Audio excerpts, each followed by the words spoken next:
Convegno oggi alla Sala Zeus dell'Associazione Nazionale Magistrati Tributaristi per i vantaggi fiscali sulla conservazione e la valorizzazione dei beni culturali e archeologici.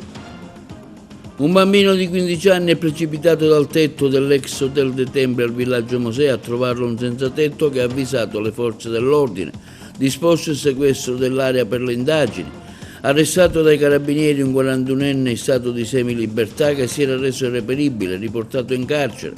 È morto al civico di Palermo l'agricoltore di Casteltermine, Angelo Buscemi, rimasto stonato in un incendio nella campagna di sua proprietà. Un vasto incendio nelle campagne di Naro, le fiamme hanno bruciato 700 piante di mandorlo e altre coltivazioni. Tra i luoghi del cuore più votati in Italia è stato quello dell'eremo di Santa Rosalia, a Santo Stefano Quisquina, tra le mete più visitate dai fedeli della Santuzza. Si è svolta ieri sera la serata dedicata al progetto La Via degli Aromi, organizzata dalla Saiva Ollus, e tracciato un bilancio dell'attività sociale svolta. Grande successo per la Biennale di Arte a Palma di Montechiaro, oltre 15.000 visitatori, convegno alla presenza di Alessandro Cecchi Paone. Manifestazioni sportive domani e domenica al centro del villaggio Peruzzo di San Leone, organizzato dal CONI in onore alla Giornata Nazionale dello Sport.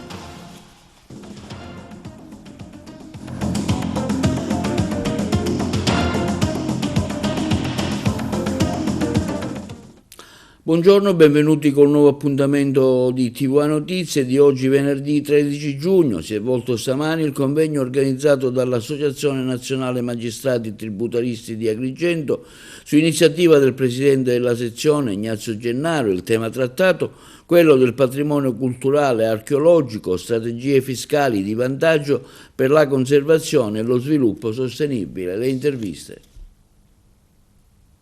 Oggi una tavola rotonda sul patrimonio culturale e archeologico, strategie fiscali di vantaggio per la conservazione e lo sviluppo sostenibile, alla presenza di tanti qualificati ospiti della materia. Nel corso della tavola rotonda di oggi verranno esaminate le problematiche che riguardano la fiscalità e i beni culturali, ovvero in che termini la fiscalità può essere uno strumento di promozione e di valorizzazione dei beni culturali. L'ordinamento tributario italiano prevede una serie di agevolazioni per chi acquista, mantiene, valorizza i beni culturali, ma le norme molto spesso sono frammentarie, disorganiche, a volte anche di difficile interpretazione. Un'altra riflessione che va fatta sicuramente è la valorizzazione del patrimonio culturale come strumento di sviluppo economico che ovviamente ha dei riflessi anche in termini di fiscalità. Qualche anno fa venne coniata una felice espressione, secondo me, che è quella di giacimento culturale, così come in altri contesti territoriali i giacimenti sono giacimenti di petrolio, di materie prime. Noi abbiamo un giacimento che è quello delle risorse culturali. In buona sostanza è il nostro oro nero, un giacimento che può rappresentare sicuramente ricchezza, valorizzazione dell'economia, miglioramento delle condizioni economiche e del tessuto sociale.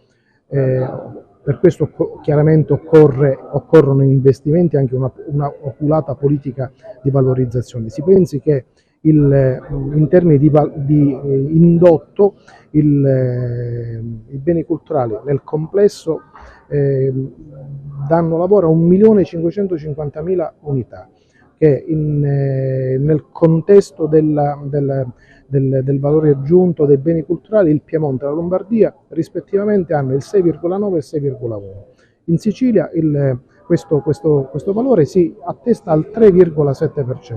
Ovviamente non devo fare considerazioni sull'immenso patrimonio archeologico monumentale di cui dispone la Sicilia rispetto ad altri contesti, ma credo che il 3,7% sia un valore molto limitato. Quindi questa tavola rotonda è un'occasione di riflessione su quali possono essere le strategie fiscali per la valorizzazione del nostro oro nero, cioè dei nostri giacimenti culturali. Un interessante convegno sulla valorizzazione del patrimonio culturale e archeologico proprio qui nella Sala Zeus di Agrigento, che tra l'altro è anche capitale 2025. Ecco quanto è importante, diceva il suo collega, è l'oro nero. Sicuramente sì, e devo dire, e su questo si incentrerà la mia relazione introduttiva, che mi ha sorpreso avere riflettuto sulla circostanza che la valorizzazione della cultura, investire sulla cultura come volano di sviluppo economico, come strumento di progresso sociale, è stata un'idea già dei nostri padri costituenti e poi è stata fatta proprio anche dai fondatori dell'autonomia regionale, perché nel nostro statuto già quasi un secolo fa si è voluto con forza che venissero attribuite alla regione siciliana, alla competenza legislativa esclusiva della regione siciliana, proprio materie che attengono all'area culturale. Un punto sul quale ritengo di dover richiamare l'attenzione è che la Sicilia, perché cultura significa anche attrattività turistica, ma si dimentica spesso che la Sicilia non è solo mare, la nostra Sicilia è uno scrigno di tesori, di beni culturali che rappresentano asset strategici per il Paese, ma anche soprattutto per la nostra terra. Bisogna sollecitare gli organi politici a intervenire per tutelare i beni culturali. I beni culturali si tutelano incoraggiando gli investimenti per la ristrutturazione, per la migliore tenuta dei beni culturali. Per fare questo lo strumento fiscale è indicatissimo, perché attraverso lo strumento fiscale agevolativo, solo che purtroppo fino al 2012 c'era un orientamento più favorevole per i beni culturali, dal 2000 con la nuova normativa del 2012 e dal 2014 la normativa tende invece a non sostenere i beni culturali.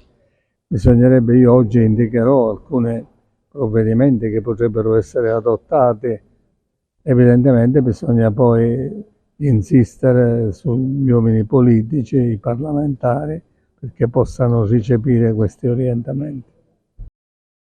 Il Comitato Cittadino Spontaneo Mare Nostrum di Porto Empedocle presenterà una petizione che ha raccolto oltre 500 firme per dire no alla costruzione del dissalatore nella centrale Enel. È stata indetta una conferenza stampa alle ore 10 di sabato per illustrarne i contenuti e servizio. È stata indetta per sabato 14 giugno la conferenza stampa indetta dal Comitato Spontaneo Mare Nostrum presso il chiosco del parcheggio alle spalle di Torre Carlo V a Porto Empedocle sulla vicenda del dissalatore, voluta per presentare una petizione che sarà inviata al Presidente del Consiglio e ai consiglieri comunali di Porto Empedocle, alla presenza del sindaco di Porto Empedocle Martello, a Sua Eccellenza il prefetto Caccamo, al commissario nazionale per l'emergenza idrica, responsabile dell'autorità portuale di sistema della Sicilia occidentale, al responsabile regionale di Sicilia Acque e al presidente del consorzio comunale di Agrigento Pendolino, per richiedere lo spostamento del dissalatore nella sua installazione definitiva nell'area pubblica industriale ex ASI, dove già esistono tutte le opere murarie e le tubazioni di proprietà della stessa regione siciliana. Le grandi perplessità generate in questa settimana dalla realizzazione di quest'opera hanno infatti motivato un gruppo di cittadini a indire una sottoscrizione per una petizione online che in meno di 5 giorni ha raccolto oltre 500 firme. La realizzazione del dissalatore nel sito prescelto, l'area concessa all'Enel, dai promotori della petizione è ritenuta irrispettosa del territorio, in quanto calata dall'alto e al contempo contraria agli strumenti di programmazione urbanistica ed economica in fase di approvazione, con il rischio di compromettere definitivamente ogni altra alternativa di sviluppo economico. E per la cronaca, un quindicenne di Agrigento è precipitato dal tetto del Grand Hotel dei Templi, è stato di abbandono da tempo nel quartiere del Villaggio Mosè. A soccorrerlo questa mattina alle 5:30 è stato il personale sanitario del 118, allertato da un senzatetto di 45 anni che solitamente trova riparo all'interno della struttura durante la notte insieme ai suoi cani. Il minore, da una prima ricostruzione, ha fatto un volo di numerosi metri. Con un'ambulanza è stato trasferito al pronto soccorso dell'ospedale San Giovanni di Dio in gravissime condizioni. Sembra fosse entrato nel vecchio albergo aggirando le recinzioni. perquisizioni. Sul posto sono intervenuti i vigili del fuoco, i poliziotti della sezione volanti della questura e la squadra mobile. Il sostituto procuratore di turno avrebbe già disposto il sequestro dell'area. Gli investigatori stanno lavorando per ricostruire con precisione la dinamica dell'accaduto. E i carabinieri della sezione operativa e della stazione di Agrigento, dopo un'autentica caccia all'uomo, hanno arrestato un 41enne agrigentino che, approfittando del suo stato di semilibertà che gli era stata concessa per scontare una precedente condanna, da 2 giorni si era reso irreperibile. L'uomo è stato trovato e ammanettato in un'abitazione della zona sottostante la via Seneto nel corso di un vero e proprio blitz, quindi gli è stato notificato il decreto di sospensione della semilibertà con il contestuale accompagnamento alla casa circondariale di Petrusa, emesso dal Tribunale di Sorveglianza di Agrigento a seguito di reiterate violazioni delle prescrizioni impostegli e della commissione di reati di maltrattamento contro familiari o conviventi e di resistenza a pubblico ufficiale. È morto l'agricoltore rimasto gravemente ostonato nel pomeriggio dello scorso 7 giugno nell'incendio divampato in un appezzamento di terreno di sua proprietà in contrada Pesce di Mare a Casteltermini. La vittima è Angelo Buscemi, di 64 anni. Le sue condizioni, ritenute gravi già al suo arrivo, sono peggiorate fino alla morte. Buscemi aveva tentato di spegnere un fuoco divampato nel suo fondo agricolo, venendo però investito dalle fiamme. Lanciato sul posto sono intervenuti i vigili del fuoco. Poi il trasferimento in ospedale nei soccorso, è stato ricoverato al centro Grandussioni dell'ospedale civico di Palermo. Non sono ancora chiare le cause dell'incendio. La Procura della Repubblica di Agrigento ha aperto un'inchiesta affidando le indagini ai carabinieri della compagnia di Cammarata. Eseguite 10 misure cautelari personali dalla Guardia di Finanza di Palermo per fatti di corruzione e turbativa in relazione a delle gare d'appalto del valore complessivo di 130 milioni di euro in ambito sanitario. Ce ne parlano i colleghi di Trapani. Nel corso della mattinata odierna, le Fiamme Gialle del Comando Provinciale di Palermo hanno dato esecuzione a una ordinanza applicativa di misure cautelari personali, arresti domiciliari, interdittive, obbligo di dimora o di presentazione alla polizia giudiziaria emessa a seguito dei previsti interrogatori preventivi del GIP presso il Tribunale del Capoluogo nei confronti di 10 soggetti indagati a vario titolo per i reati di corruzione, turbata libertà degli incanti, turbata libertà nel procedimento di scelta del contraente, emissione e utilizzo di fatture per operazioni inesistenti. Le attività investigative condotte dal Nucleo di Polizia Economico-Finanziaria sotto l'egida e il costante coordinamento della Procura della Repubblica hanno consentito di far luce su casi di malaffare connessi all'indizione e alla gestione di gare d'appalto del valore complessivo di oltre 130 milioni di euro, varate da alcune tra le principali strutture sanitarie in ambito regionale. Il complesso degli elementi raccolti, in particolare evidenziato il coinvolgimento nelle trame illecite ricostruite di manager pubblici, imprenditori, professionisti e faccendieri d'intesa, avrebbero agito in modo da orientare le procedure di gara in favore di determinate aziende. Molteplici le iniziative e gli espedienti messi in atto per conseguire tale risultato, tra questi l'anticipazione referenti delle imprese da avvantaggiare di documentazione secretata relativa a gare ancora da bandire, la costruzione di capitolati ad hoc sulla base delle indicazioni ricevute dagli stessi interlocutori fino ad arrivare all'annullamento dei bandi laddove non graditi alle medesime imprese. Al contempo, dalle investigazioni sono emerse manovre volte a indirizzare la formazione delle commissioni giudicatrici, inserendo componenti ritenuti di maggiore affidamento. In cambio di tutto ciò, ai pubblici ufficiali sarebbero state date o promesse tangenti di rilevante importo collegate al valore delle commesse, talvolta mascherate da accordi di consulenza, nonché sarebbero state prospettate altre utilità anche sotto forma di assunzioni di prossimi familiari. Figura centrale in tale contesto è quella di un noto professionista palermitano che, forte di una fitta rete di relazioni e del potere di influenza derivante da importanti incarichi incarichi fiduciari istituzionali ricoperti nell'ambito della pubblica amministrazione di strutture ospedaliere. Avrebbe operato quale anello di congiunzione tra le due dimensioni, pubblico e privato. Proprio presso lo studio di quest'ultimo, nelle settimane scorse, erano stati rinvenuti nel corso di una perquisizione oltre 44.000 euro in contanti, in aggiunta a più di 3.000 euro trovati sulla persona stessa. L'odierna attività di servizio testimonia la costante attenzione e il perdurante impegno profuso dalla Guardia di Finanza nell'ambito delle indagini delegate dalla Procura nel contrasto ad ogni forma di illegalità e di corruzione che altera le regole della sana competizione tra imprese, danneggia gli onesti e fa aumentare i costi dei servizi pubblici a danno della loro efficienza. Un vasto incendio è divampato in contrada Dile nelle campagne di Naro, devastando il terreno di proprietà di un 38enne libero professionista di Favara.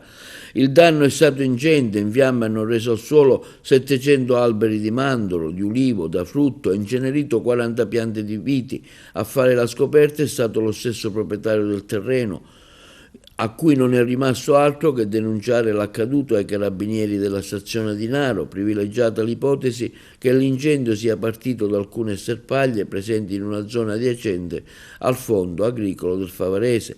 Le fiamme in poco tempo si sarebbero estesi. I militari dell'Arma, dopo aver notiziato la procura di Agrigento, hanno avviato le indagini per risalire al punto di innesco del rogo. Sarebbe stata uccisa prima con un colpo di chiave inglese alla testa, poi accoltellata 35 volte, questo quando rilevato dall'autopsia del corpo di Mary Bonanno, ammazzata dal marito Francesco Campagna, che poi si è accoltellato. Domani funerali a Castelvetrano, i colleghi di Trapani. 2 colpi in testa con una grossa chiave inglese e ben 35 coltellate dal cuore sino ad arrivare all'addome. Sono questi i primi risultati che emergono dall'autopsia eseguita nella scorsa giornata all'Istituto di Medicina Legale del Policlinico di Palermo sulla salma di Mary Bonanno, la cinquantenne uccisa dal marito Francesco Campagna lo scorso venerdì in Castelvetrano. È stato più crudele di quanto si pensasse. I primi risultati, insomma, confermano un quadro di brutale violenza. Mary è stata colpita ben 2 volte alla testa con una chiave inglese, poi l'accoltellamento. I fendenti hanno raggiunto anche altri punti vitali della parte alta del corpo, causandole una morte atroce. Il coltello da cucina e la chiave inglese utilizzati per l'omicidio sono stati trovati dai carabinieri accanto al corpo della donna nell'androne della loro palazzina. Secondo gli accertamenti, Mary avrebbe cercato di rifugiarsi in garage dopo la caduta dalle scale, in seguito alla quale si era fratturata femore e mandibola, ma lì è stata raggiunta dal marito, che le ha inferto i colpi mortali. Francesco Campagna, infermiere all'ospedale Villa Sofia di Palermo, si è poi lanciato dal balcone di casa morendo sul colpo. La salma della donna si trova da ieri nella chiesa dell'Abbadia. Alle 21, sempre di ieri, una veglia di preghiera per la donna. I funerali invece stamani alle ore 10, in un silenzio assordante di dolore misto a rabbia per l'ennesima vittima di femminicidio. Non si sa invece come verrà svolto il funerale dell'uomo. Per i luoghi del cuore FAI in Italia, tra i più votati è stato l'eremo di Santa Rosalia, in territorio di Santo Stefano Quisquina. Secondo la tradizione, Santa Rosalia, patrona di Palermo, visse da eremita in quel luogo. È un noto come luogo di pellegrinaggio di tanti devoti della Santuzza. Sentiamo in merito l'avvocato Giuseppe Taibbi del FAI di Agrigento. Avvocato Taibbi, i luoghi del cuore del FAI, il concorso è terminato con brillantissime posizioni da parte dell'eremo di Santa Rosalia. Un vanto e un plauso non solo per tutta la provincia di Agrigento, ma per tutta la Sicilia. Sì, certamente, è un risultato storico anche per la delegazione di Agrigento perché ha raggiunto il 5° posto nazionale e il primo in Sicilia, sono stati raccolti oltre 36.000 voti. È un luogo del cuore che anche gli italiani in generale hanno votato perché è un luogo che mette insieme arte, cultura, spiritualità, natura e quindi io spero che possa partecipare poi al bando che proprio ieri è uscito e quindi possa in questo modo vincere anche una somma che permetta un restauro, così come un restauro siamo riusciti a ottenere alla Scala dei Turchi nel tempo, oppure al Santuario del Santissimo Crocifisso. Tanti sono i beni che anche nell'Agrigentino hanno aggiunto più di 2500 voti e che quindi possono partecipare al bando. Io voglio ringraziare tutti, e in particolare ovviamente il Comune di Santo Stefano e il Comitato Luoghi del Cuore, oltre a tutti i volontari, e augurare a chi parteciperà al bando le migliori fortune. Altri luoghi particolarmente votati, quali sono stati? 2 luoghi anche a Licata, per esempio, mi piace ricordare per esempio la Torre di Gaff, e quindi avendo, come dicevo, raggiunto quella soglia minica che permette di partecipare al bando, io spero che ci possa essere un successo. Quest'anno il partner Banca Intesa, partner FAI, ha messo a disposizione ben 700.000 euro per i restauri, in 300.000 in più rispetto a quello che faceva normalmente, anche perché quest'anno celebriamo i 20 anni dei Luoghi del Cuore e quindi considero anche un regalo ad Agrigento Capitale, perché Agrigento Capitale si stenta in provincia, questo successo dell'Eremo. In occasione del 20° farete qualcosa di particolare? No, abbiamo comunque voluto ricordare questi 20 anni, uno dei protagonisti, come voi sapete, è anche la Scala dei Turchi, perché la Scala dei Turchi col progetto Liberare la Bellezza che ha seguito il FAI è riuscito ad abbattere 2 immobili, senza dimenticare, come dicevo, il successo dello scorso anno del Cristo Nero a Siculiano. E si è svolta ieri sera la serata di gala organizzata dall'associazione Saieva Ollus sulla Via degli Aromi, alla presenza dei partner del progetto, nel corso della quale si è tracciato anche un bilancio delle attività sociali progettuali svolte nel corso dell'anno. Le interviste. Giovanna Saieva, questa sera gran galà dedicata alla Via degli Aromi, siamo verso la terza fase del progetto. Sì, questa sera si conclude una prima fase della progettazione, mentre la Via degli Aromi proseguirà con Agrigento Capitale della Cultura, con tutta una serie di incontri insieme all'azienda Airone SRL del dottore Gianfriddo, e poi continueremo le attività sia in campagna che in laboratorio all'interno dell'associazione. Noi abbiamo voluto e vogliamo anche con questa serata concludere un primo momento e presenteremo i lavori che abbiamo fatto nell'ultimo anno e poi invece transitare questo progetto e regalarlo alla città, perché continueranno le attività sempre all'interno dell'associazione. Un'attività particolare portata avanti dai ragazzi che voi assistite? Sì, sono portati avanti da alcuni ragazzi che noi assistiamo, sono portati avanti da altri ragazzi che vogliono partecipare e hanno partecipato in maniera appunto libera, e soprattutto da parte dei nostri operatori, e abbiamo avuto anche dei validissimi volontari che si sono uniti a noi e sono stati un aiuto veramente prezioso. Che bilancio fare di questa esperienza? Noi facciamo un bilancio positivissimo, non perché veramente abbiamo raggiunto grandissimi obiettivi e inesperati. Abbiamo voluto regalare la normalità a tutti i ragazzi che hanno partecipato con noi. La Saieva Ollus è un'associazione leader nel settore dell'assistenza a disabili, anziani e minori. L'associazione è un'associazione di servizi per tutti, ci piace pensarla così, con tanti professionisti validissimi a disposizione totale del nostro territorio, affinché il nostro territorio possa crescere sempre. Collaborati da uno staff valido. Sì, noi abbiamo veramente degli operatori in cui noi poi la festa di gala è nata per ringraziare il lavoro che tutti gli operatori hanno fatto e fanno, non per l'associazione ovviamente, ma per il territorio e per tutte le persone che hanno aiutato a migliorare la propria vita. Un momento di condivisione e di gioia, insomma. Assolutamente sì, vogliamo proprio renderlo vivo questo momento, proprio unendoci e stando insieme. Emanuele Gianfriddo, oggi serata di gala dedicata alla Via degli Aromi, un progetto sicuramente molto particolare e molto interessante. Finalmente inizia a prendere piedi questo particolare progetto che ha interessato anche l'associazione Ollus Saieva. Siamo molto felici perché i ragazzi hanno la possibilità di poter lavorare le erbe aromatiche e soprattutto di poter aiutarci in quella che si chiama, diciamo così, la partecipazione all'attività e l'inserimento nel sociale. Voi avete messo a disposizione la vostra azienda agricola? Sì, oltre all'azienda anche l'esperienza dei nostri collaboratori, i quali hanno collaborato, diciamo così, costantemente con i ragazzi e con l'associazione per realizzare appunto questo progetto.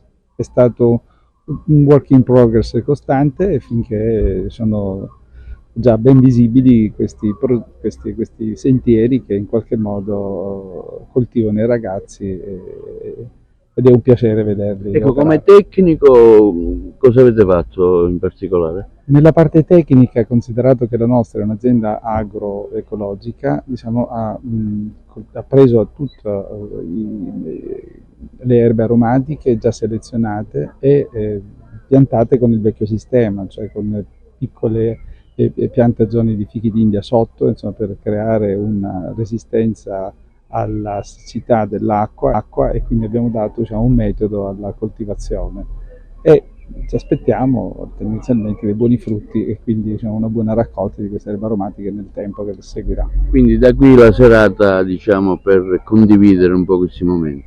I momenti sono sicuramente di tipo culturale, sono sicuramente di tipo ricreativo, ma danno in noi il senso della vicinanza a questa associazione che in qualche modo si è distinta per lungimiranza nel credere nella possibilità di inserimento di questi giovani ragazzi. Allora, questa serata è una serata veramente importante perché diciamo che sarà l'atto conclusivo di un'esperienza meravigliosa, sarà un coinvolgimento emotivo, ci saranno tantissime sorprese ed è un progetto che vi preannuncio che continuerà. Una serata particolare che vede vari momenti, diciamo, non solo di spettacolo ma anche di condivisione. Sì, molta condivisione e infatti saranno presenti le famiglie dei ragazzi con cui abbiamo in questi mesi fatto il progetto, ci saranno comunque anche altri ospiti e quindi sarà veramente coinvolgente e molto emozionante. Un'esperienza positiva allora? Molto positiva, personalmente io mi sono arricchita molto professionalmente ma molto umanamente. Assessore Vullo, serata conclusiva del progetto La Via degli Aromi, un esempio, come diceva lei nel suo discorso, un esempio importante di fare a rete. Con la rete si va avanti? Assolutamente sì, il progetto La Via degli Aromi che abbiamo sposato circa 2 anni fa, oggi arriva alla sua conclusione, ma in realtà è la sua partenza, nel senso che il progetto continuerà grazie al supporto della Saieva, grazie al supporto degli attori privati che hanno contribuito in maniera straordinaria, al dottore John Briddo con la sua azienda che ha dato veramente un importante contributo e perché no al Comune di Agrigento che dovrà attivare quelle che sono le politiche sociali giuste per far sì che questo progetto possa continuare nel tempo e regalare azioni solidali, regalare politiche attive sociali, nel senso che attraverso gli aromi si può costruire un percorso di solidarietà, di inclusione e dare l'opportunità a chi non può, perché no, di fare bene e di poter trovare attraverso questo progetto una opportunità non solo di lavoro ma anche di sviluppo sociale, di inserimento in quel percorso cittadino che a volte manca e quindi siamo felici di partecipare a questo evento e di dare il nostro contributo. Allora, ci troviamo questa sera proprio per festeggiare una serata di gala e per fare anche il punto della situazione, un anno di bilanci, proprio siamo, la convention e la serata di gala proprio rappresenta un punto di incontro tra tutti gli operatori che hanno lavorato in Saieva Onlus, che si sono impegnati e grazie a loro abbiamo erogato tantissimi servizi. Quest'anno abbiamo fatto tantissimo e anche il distretto sociosanitario di Uno dal mese di novembre al mese di febbraio ha emesso 8 bandi per quanto riguarda le domande per l'assistenza alla disabilità, all'assistenza domiciliare, quindi noi siamo molto contenti di questo risultato e quindi cerchiamo sempre di più di dare sempre maggiori servizi alle persone che hanno bisogno, di essere un punto di riferimento, un punto fermo per la città di Agrigento e non solo, perché noi lavoriamo anche a Caltanissetta e lavoriamo anche in altre province, in altri comuni, quindi è qualcosa di importante quello che realizziamo e quello che cerchiamo di fare sempre meglio. La Via degli Aromi è realizzata grazie anche a questi ragazzi che voi assistite? Sì, la Via degli Aromi è un laboratorio, è un progetto europeo che effettivamente coinvolge tantissime persone e quindi diamo la possibilità anche di fare delle attività laboratoriali e quindi di avere un punto di riferimento per le famiglie, per questi ragazzi, per integrazione e quant'altro. Che esperienza è stata sul campo? L'esperienza è stata molto importante perché questa sera vedrete un po' che abbiamo preparato dei sacchettini per degli aromi e poi tra l'altro un'altra cosa, ad Agrigento in Sicilia la vegetazione, gli aromi che abbiamo noi in Sicilia è effettivamente qualcosa di unico al mondo e quindi dobbiamo anche valorizzare quello che abbiamo. Linea alla regia per la pubblicità.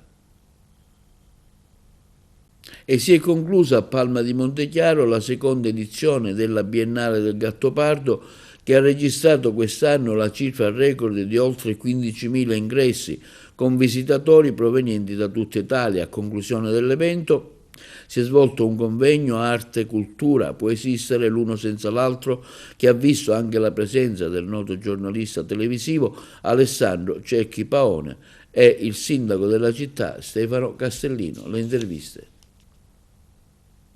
Alessandro Cecchi Paone a Palma di Montechiaro per questa chiusura della Biennale del Gattopardo. Intanto lei ha detto che questo è un posto meraviglioso quando è arrivato, ma arte e cultura vanno sempre a braccetto. Sono qui per la prima volta, ovviamente conoscevo l'esistenza di Palma di Montechiaro con tutta la sua tradizione, ma non avevo proprio idea che ci fosse una stratificazione di bellezza, di sapere, conoscenza, emozioni e memorie. E quindi io qui posso assolutamente trovare la prova che arte, cultura e scienza possono e devono andare d'accordo nel segno appunto della bellezza, perché c'è la storia, c'è la letteratura alta, diventata poi letteratura popolare grazie al cinema, ci sono delle meraviglie nascoste che una volta scoperte ti lasciano a bocca aperta, e poi ci sono dei contenitori che diventano perfetti, chi l'avrebbe mai detto, per mostre di altissimo livello di arte contemporanea che riflettono sulla contaminazione fra antico e futuro. E quindi direi che il modo migliore per conoscere questa bellissima gemma siciliana era proprio questo, e meno male che ci sono arrivato e mi ci avete portato. Secondo lei oggi, partiamo dal presupposto che è tutto cultura, no? Quando si parla di cultura si parla in maniera generale, cultura è anche lo sport, è anche politica, è anche la storia, ma secondo lei il grado di cultura oggi in Italia? Il grado di cultura dipende molto da quello che intendiamo, perché come mi è stato chiesto è ovvio che tutto sia cultura.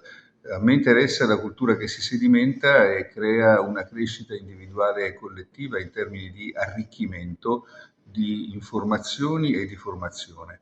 E allora direi che in questo momento l'Italia sta vivendo un bruttissimo periodo di semplificazione, di superficialità e anche di arretratezza causata da un'eccessiva attenzione al passato e una pochissima attenzione alla costruzione del futuro. Noi siamo qua in un palazzo particolare, questo è il Palazzo Ducale, il Palazzo dei Tomasi. Tomasi oggi sarebbero ancora di moda? Sono ancora di moda i Tomasi di Lampedusa, perché dopo questa terribile vicenda del libro rifiutato finché l'autore è stato in vita, poi ha avuto un successo letterario che continua, con grandi vendite, un successo cinematografico che non si spegne, un successo televisivo grazie a una nuova edizione sulle nuove piattaforme seriali, quindi direi che hanno colpito nel segno i Tomasi di Lampedusa con l'autore del Gattopardo e ci insegnano che se succede, non si sa esattamente perché, che qualche autore creativo, qualunque genere di arte frequenti, colpisce appunto nel segno, poi non si spegne più quella fiamma che si è accesa. L'ultima domanda, tra leggere un buon libro e vedere lo stesso libro trasformato sul set di cinematografico, lei cosa preferisce? Dal punto di vista mio personale, della mia generazione, preferisco leggere un buon libro, perché il mio cervello è allenato su quel libro poi a costruire tutta una serie di proiezioni e di elaborazioni mentali, che sono anche meglio di un film, per certi versi. però siccome anche sono uomo del mio tempo, un professore universitario da 20 anni, un divulgatore scientifico popolare, io direi che è meglio per i nostri figli, nipoti e allievi preparare nuove forme, nuovi linguaggi, nuove strutture di comunicazione, formazione e informazione più adatte ai tempi nuovi. Ha espresso il suo voto contrario in aula all'Assemblea regionale siciliana, l'onorevole Margherita La Rocca Ruvolo, sull'emendamento che prevedeva un contributo di 2 milioni di euro per l'integrazione degli orari di lavoro in favore dei dipendenti dei comuni in dissesto. Sentiamo lo stesso intervento della parlamentare di Forza Italia. Prego, onorevole La Rocca Ruvolo. Grazie Presidente. Io condivido la posizione di chi mi ha preceduta negli interventi e sottolineo una cosa. L'articolo recita integrazione e prestazione oraria lavorativa in favore del personale in servizio part-time nei comuni in dissesto. Con questa norma noi non solo facciamo un torto a quei comuni che non sono in dissesto, che mantengono bene i loro bilanci, ed è un'offesa, è un insulto a chi ogni giorno cerca di lavorare in maniera corretta, ma per giunta parliamo di personale part-time, almeno il 55% e con un orario inferiore alle 35 ore. Bastava solo che si mettessero i nomi dei comuni e non avevamo tutta questa discussione, perché i requisiti sono avere meno di 35 ore, quindi vuol dire che hanno già 35 ore, quando ci sono comuni che vivono solo di personale precario o ora stabilizzato tra le 20 e le 24 ore settimanali e gente che ha più del 55% di personale in queste condizioni. Lo dico anche da sindaco, io sia che ci sia il voto segreto chiesto dall'onorevole Cracolici, sia che ci sia il voto palese, anzi lo chiederei il voto palese, voterò contro questa norma. E dico all'assessore Messina, che giustamente dice dalle economie abbiamo trovato questi 2 milioni di euro. Noi una settimana fa in Sala Gialla e la sfilata dei deputati è stata unanime, tutti siamo andati in Sala Gialla ad impegnarci, a dire a quel personale che avremmo dato delle ore in più per dare non solo dignità al loro lavoro, ma dignità alle loro pensioni, perché questa è gente che da 20-25 anni lavora nei comuni con questo monte ore. Allora all'assessore Messina dico, e al governo regionale e all'assessore Dagnino, bisogna trovare le risorse, accantonarle se c'è gente che va in pensione, per cercare di modificare il monte ore di questo personale che continua a lavorare, a reggere i comuni, perché reggono i comuni con un monte ore di 20, 24, 25 ore settimanali. Quindi per questi motivi io voto contro questa norma che lede la dignità di chi lavora onestamente e non ha portato i comuni in dissesto, e lede la dignità dei lavoratori che continuano ancora a venire qua a credere in noi, a fare convegni, promettiamo e poi ci presentiamo con questa porcheria. E un 37enne è stato arrestato in flagranza di reato mentre spacciava droga. I colleghi di Messina. La scorsa notte, a Messina, i carabinieri della compagnia di Messina Centro hanno arrestato, in flagranza di reato, un 37enne messinese, già noto alle forze dell'ordine, in quanto presunto responsabile del reato di detenzione ai fini di spaccio di sostanze stupefacenti. Ad operare sono stati i militari del nucleo operativo che, impegnati in un servizio antidroga nelle zone centrali della città, hanno avvistato l'uomo, fermo in sella ad uno scooter, proprio nel momento in cui cedeva della marijuana ad un altro individuo, ricevendo in cambio 50 euro. Subito bloccato e perquisito, addosso al 37enne sono state trovate e sequestrate alcune dosi di hashish e cocaina, pronte per essere cedute, unitamente alla somma di 1.450. Ritenuta a provento dell'illecita attività di spaccio. L'acquirente è stato identificato e segnalato alla prefettura di Messina, quale assuntore di droghe. Lo stupefacente sequestrato è stato invece consegnato ai carabinieri del RIS di Messina per le analisi di laboratorio, condotto in caserma in stato di arresto. Il 37enne è stato poi ristretto agli arresti domiciliari a disposizione dell'autorità giudiziaria. I carabinieri del comando provinciale di Messina, nella loro azione di contrasto allo spaccio di sostanze, stupefacenti e dei reati in genere, continuano ad eseguire giornalmente finalizzati servizi su tutto il territorio del capoluogo peloritano, al fine di fornire un'incisiva attività di prevenzione e di dissuasione dei malintenzionati. C'è anche Agrigento tra i 9 comuni siciliani che si preparano a festeggiare la giornata nazionale dello sport con attività per tutte le età in 50 discipline, tra tradizionali, inclusive, emergenti e dimostrative, nelle giornate di sabato e domenica.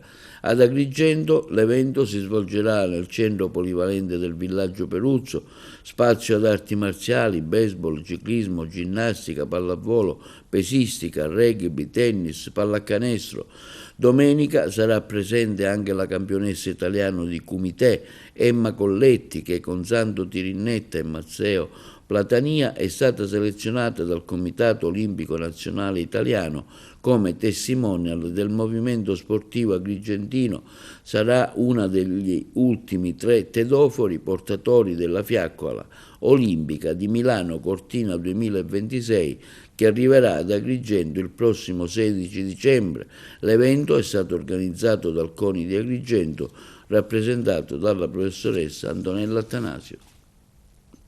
E questo è tutto per TV Notizie di oggi. Vi ricordiamo che i nostri programmi si possono vedere in tutta Italia sul canale 268 del digitale terrestre per chi ha le smart TV, in streaming sul sito www.televideoagrigento.tv e il telegiornale sul canale 93 di Video Sicilia alle 15 alle 20 e replica la mattina alle 9. Inoltre i nostri servizi si possono visionare sul canale YouTube di TVA Televideo Agrigento. E questo è tutto per l'edizione di oggi e vi auguriamo una buona serata.